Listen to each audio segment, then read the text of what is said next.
minha amiga, tudo bem com você? Pega aí a lição da Escola Sabatina, estamos estudando sobre o livro de Gênesis, olha aí, e agora estamos na lição número 6, e o título é As Raízes de Abraão.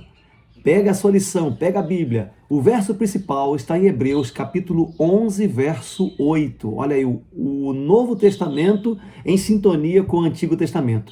E Hebreus 11, 8 diz o seguinte: pela fé, Abraão, quando chamado, obedeceu a fim de ir para um lugar que devia receber como herança, e partiu sem saber para onde ia.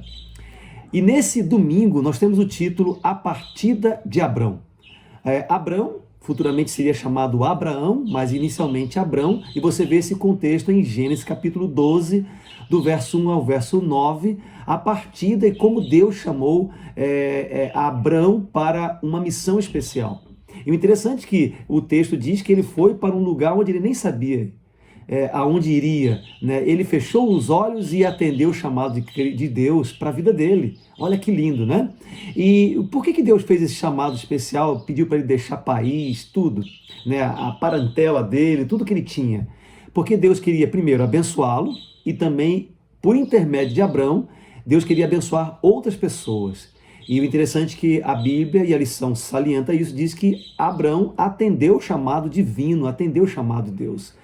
A última vez que Deus tinha conversado diretamente com alguém foi com Noé e depois agora com o chamado especial para Abrão, né? E nesse chamado Deus fez uma promessa, através de você, Abrão, eu abençoarei todas as nações da terra, todas por meio dele. Que coisa mais linda, né?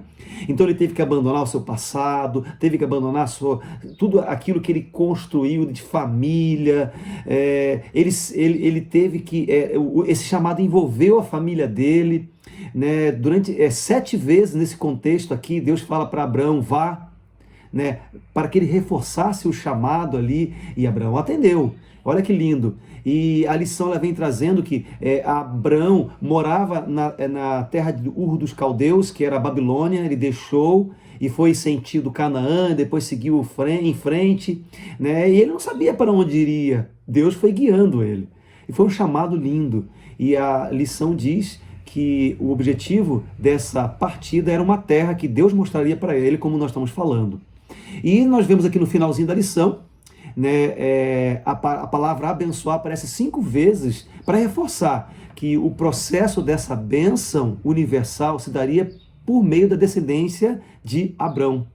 E o texto se refere à descendência que se cumpriria em Cristo Jesus. Nós vemos lá no Atos capítulo 3, verso 25. Que coisa linda, né? Através de um aceitar do chamado por meio de Abraão para Deus, muitas pessoas foram abençoadas, chegando até Jesus Cristo e nos abençoando também até hoje. Deixa eu perguntar para você nesse termo de lição: você aceita o chamado de Cristo Jesus para a sua vida? Aceite o chamado dele e seja feliz. Um grande abraço e fique com Deus.